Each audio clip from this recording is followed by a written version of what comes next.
Wind bubbles, pretty bubbles in the air. They fly so high, nearly reach the sky. Then like Tottenham they fade and die. Fortune always hiding. I've looked everywhere. I'm forever blowing bubbles, pretty bubbles in the air.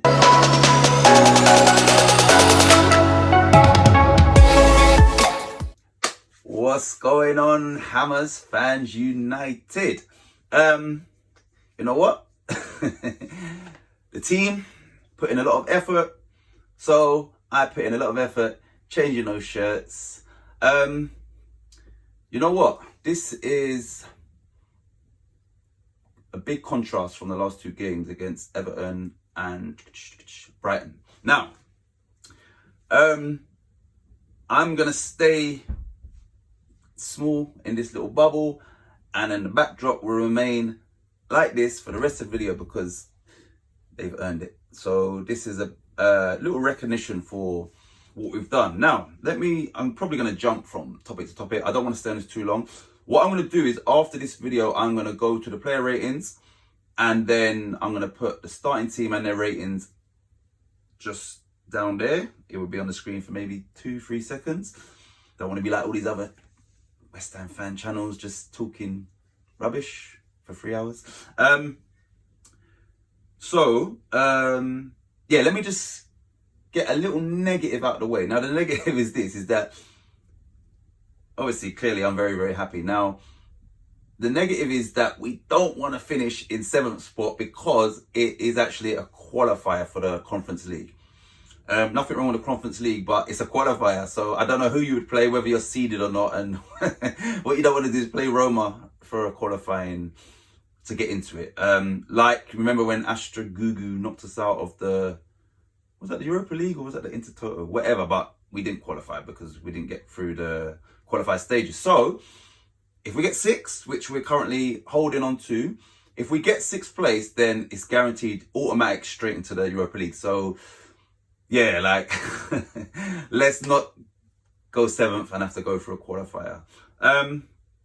Obviously, our last game was against Southampton.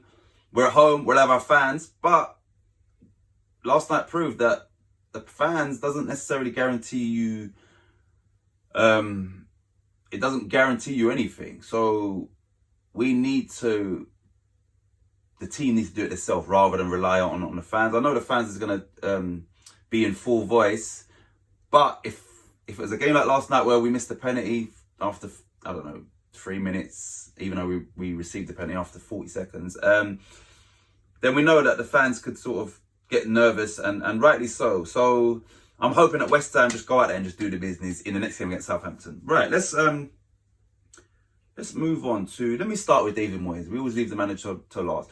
David Moyes deserves so much credit. Regardless of whether it's 7th or 6th, we can't finish 5th. So whether it's 6th or 7th, he deserves a lot of praise. And am I being biased in saying that potentially manager of the season? Possibly. But if you look at the teams above us, if you look at the points difference, excluding, let's say, Man United and Man City, like we're only points behind these teams. Goals scored, I think we've potentially scored more goals than Liverpool. I don't know.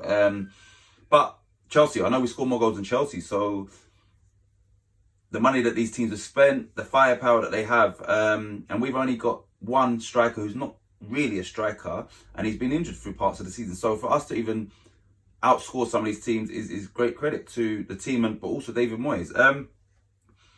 I'm glad that last week I didn't do a knee-jerk reaction to the Brighton game because, like I said, football is about a season.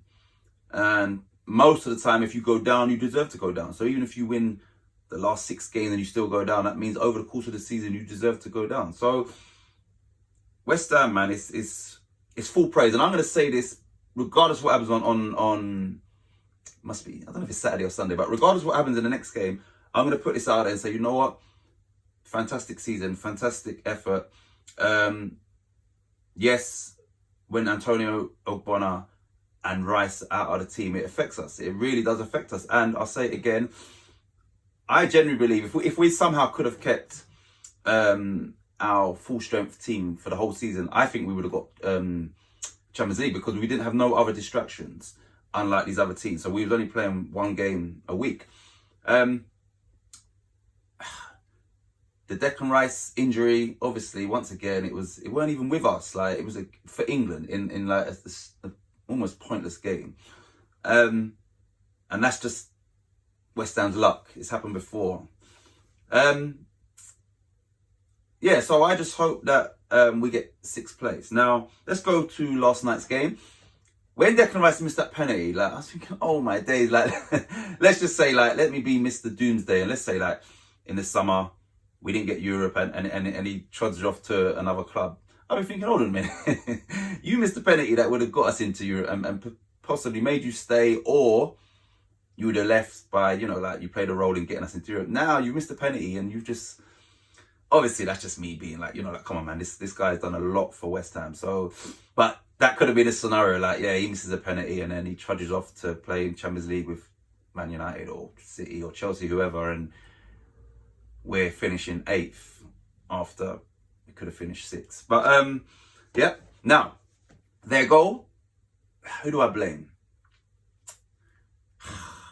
Who do I blame? Who do I blame? Do I blame anybody, or I just say, you know what? It is what it is. It's a great ball. It's a very great ball. And obviously Souček done what he's meant to do, which is he's the tallest player. He's covering that front post. He's jumped his highest. He's come off him. And maybe that sort of deflection or where he was obscured maybe put off Randolph. But if you see Randolph's, he kind of like he's, yeah, I don't know what he's doing. So maybe a bit of Randolph and then a bit of quality from Pereira. There's no blame assigned to Souček. And then I think they've obviously given a goal to Pereira because it was going on target. To Randolph's credit, he made some fantastic saves. One not long after that, a great reflex save. And then in the second half, he spread himself, I think, and it was 1-1 at the time. Maybe 2, yeah, I think it was 1-1 at the time. And he's come out, he spread himself. And I'm thinking, you know what? You never know what would have happened with Fabianski. Maybe that was a blessing in disguise. And I don't mean that disrespect, but sometimes, like I said, things happen for a reason. And maybe Fabianski got injured, and the saves that Randolph made, maybe Fabianski wouldn't have done. So, you never know. Let me go to Matthias Pereira. I want him at West Ham. I want him at West Ham. Can we get him? He's a technician. He would add that bit of creativity that we still need. Yeah, I want him. I'm saying as a target, I want Matthias Pereira at West Ham. Now, this leads me on to Jesse Lingard. Now, Lingard started off on fire. We know that. I think in the last 4 or 5 games, he's taken a back seat, and maybe this is the Lingard that Man United was seeing, that clearly he wouldn't get in their team. Playing the way he's been playing, wouldn't get any in their team. Now, West Ham's dilemma is, if he wants to come to us and Man United want to sell him to us, he's going to be, I reckon, at 25-30 mil. Do we pay that for him, or do we go for someone like Pereira instead, who will possibly be cheaper, and I think he's a little bit younger than Lingard? So it's a hard one to call, but Lingard came into us with a point to prove, a lot of adrenaline, spring in his step, a new lease of life. But like I said, the last 4 or 5 games, his form has dwindled, and he's kind of, I think yesterday potentially he could have easily have come off and Benrahma stayed on the pitch. Now, I'm glad he stayed on, because obviously he ended up getting us the 3rd assist for Antonio's goal, which then won us the game. So it's a hard one to call. I mean, if we could get Lingard and Pereira, I'd have that all day. But I think Matthias Pereira would definitely be a great signing for us. So I've just fast forwarded to our 3rd goal. Let's go to our 1st goal. Souček, the guy that I picked as my player to watch. Now, you know, we scored at the very right time. We didn't want to come in 1-0. I was looking at Fat Sam's face and he was just smug, man. Like, that was thing, like, that really would have bugged me if we'd have lost that game, and just knowing that you lot are down, but he's sort of, you know, like, yes, let's beat West Ham. And that's, I know he's like that. I know that he's got that side to him where he wants revenge and you know, like he wants to shut the fans up and whatnot. So that goal was crucial. Now, when they went to VAR, I'm looking at the screen and I'm losing. I'm saying, like, I thought it was offside. Thankfully, Ben Rama's cut it back because I was looking at their defender rather than our attacker who cut it back. And then Suchet has popped up with a vital goal. Now, look at that. 2 yards out, not with his head, but he's in the right place at the right time. And he's stayed on side to finish it. So this guy is a lot more than height and physicality. And with Rice back in the team, therefore it gives him that freedom to get forward. Now, if Rice was still out, would Suchet have even been in that position? And this is why I think he wasn't at his best when Rice was out, but I think it's because, like I said, they are very much a partnership. So, yeah, great goal, great timing, and it gave us something to build onto. Now, going into the second half, still, we played okay, but West Brom played decent. Like, they played decent and they was a constant threat to us. So, I'm not going to dismiss their performance. And that game, literally at 1-1 could have went either way, and I wasn't sure where it would go. And then my friend, my guy, the man that's been out and we have sorely missed, Ogbonna, pops up with a great goal. And Creswell, great delivery. Now, went to VAR again, and I think he might have headed it onto his shoulder. It definitely wasn't a handball, and I'm thinking, please, like, don't get me angry. Like, don't make me lose my... And then, thankfully, obviously, like, nah, you can't, like, don't, no. So, yeah, he got us the goal, and Ogbonna is more than just quality as an individual. He brings out the best in, Creswell and Dawson, or whoever's playing next to him. And you can see that Dawson is a different player when Ogbonna's in the team. Creswell is a different player when Ogbonna's in the team. And then, so not only is he marshalling the guys around him, he's doing his job always. And then he's popped up with a vital goal. I've said it before, I say it again, I love Angelo Ogbonna, and I'm so glad that we can offer him European football, because obviously, like I said, he's come from Juve, he's played for the international Italian team, and some of these players at West Ham, they need to be playing in Europe. So, yeah, what a player, what a signing. And like I said, if he give me 2 more seasons, I want more than that, but I'm saying, like, then he goes down in my eyes as a club legend at West Ham. Now, the third goal, you know, Fornell has played a major part in, I think it's the second goal, and definitely the third goal. He's won the ball back with his chest, didn't foul the play, could have easily fouled him. He's won it back. Yeah, he's done it. I think it must have been maybe the first goal, but he played a big role. Anyway, he's won the ball back, he's broke forward, he's given it to Lingard, he's followed his run. Now, his run has taken their defenders sort of wide left. That gives Antonio the space, who is a clever run, and he's done very well to stay on side. So, and then a great finish as well. He's put it hard and low. He's put it kind of close to the keeper, where it's very hard to react with your feet if the ball's close to you. That's why you see a lot of goalkeepers get nutmegged from close range, because you can't just close your legs quicker than you can sort of stick out a hand. Fornals is very, very important to us. And like I said, going back to the Ben Rama sub, there's no way you took off Fornals. It's either Lingard or Ben Rama and for Bowen to come on. You can never, ever, in that game, the way he was playing, you can't take off Fornals. And yeah, so Moyes made all the right calls, man. And even when Ben Rama come on, I was thinking, nah, man, keep him on. Me personally, the way it looked, Lingard, but then look, maybe Moyes knows that, look, you can see that Ben Rama's, he's run his game. Lingard, there's still something in there. And ultimately, it turned out to be the right decision. So we have to give David Moyes a lot of credit. I always say this, you lot know, I don't like, none of my videos be more than half an hour. I don't want to spend too much time. But yeah, like, fantastic. Supercheck and Sufal, they need European football because they've played European football, whether it's Champions League or Europa League with Slavia Prague.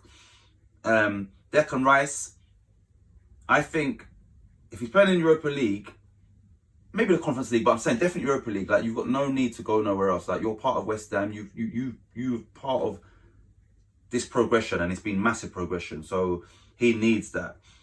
People like Mikel Antonio, Obviously, he had to switch alliances to Jamaica because he's not going to get any England team. These people, and international football for any team is a massive achievement. So even someone like that, he needs international European football. Jesse Lingard, if he stays, he's used to always being in Europe with Manchester United. Ben Ram obviously is an international. Bowen's not international, but you know, we might see even more from Bowen just being in Europe. So being in Europe just raises the level of a club. It raises the profile of the club, and then it just gives us that platform to bring in better caliber players. I've probably missed out some other people that actually, when I've said it, that deserve to be playing European football. But West Ham as a club, like, that's why we moved to the London Stadium. I know we haven't had no fans in, and that London Stadium move hasn't played any part in what we've done this season. But the whole point of moving to a bigger stadium was to facilitate European football and facilitate our growth and get us, you know, higher up the league and challenging for Europe. So if it's already mission accomplished, but if we get 6th place, it's 100% rubber stamp mission accomplished in you know, since we've moved there, because we're in the Europa League. Only 4 teams from the Premier League get into the Champions League, unless, you know, someone that finishes outside of that wins that. So it's not easy to get in there. These clubs have got a lot more experience than us competing around the top of the division, playing in the Champions League. And that's why those injuries I knew would be sort of telling for us, and we wouldn't get Champions League. I knew that. But, and I don't want to sound stupid or deluded, but realistically, for where we're at as a club, where we were last season, where we've been over the last 10 years, if we get the Europa League is our Champions League. And any football fan would understand, especially any West Ham fan would understand what I'm saying. That is our Champions League. If you would have said to us at the end of last season or the start of this season, West Ham is going to qualify automatically for the Europa League, none of us could have seen this. None of us, even the diehard West Ham fan, you could not have seen this. So like I said, I say it again, the Europa League is our Champions League. And the team that's going to be in there is, you might even have Juventus in there, which, you understand? So that's our Champions League. So I'm just hoping that we can get 6th place, and it's guaranteed we're straight into the Europa League with no qualification. 7th place, yeah, it's still a very, very great season, but it then takes us to a qualifier, which means we start a little bit earlier, and what we don't want is to not get through that qualifier. So it's not going to be easy. So you've seen all these teams: Sheffield United beating Everton, Man United drawing with Fulham, West Brom unlucky to lose against Liverpool. Who played yesterday? Sheffield United, Fulham. Well, but yeah, so all these teams that are relegated, all these teams that are near the bottom. Look, Brighton. We drew with Brighton. Brighton is a good team. Now, they are just outside of relegation places. They was 2-0 down, yes, against 10 men, but they was 2-0 down against Manchester City, right? 2-0 down. So in theory, Manchester City just keep the ball. And they came back and won 3-2. 10 men of Man City is still like 11v11, and Man City was 2-0 up. So Brighton came back and won 3. It just shows you this league, there's no givens. So it's definitely going to be easy against Southampton. Southampton have got good players, and they can finish, I think, 2 more places above where they're at the minute. So all those places count for money. So everybody has motivation. Every single team's got motivation. What I'm hoping is that Leicester beat Tottenham,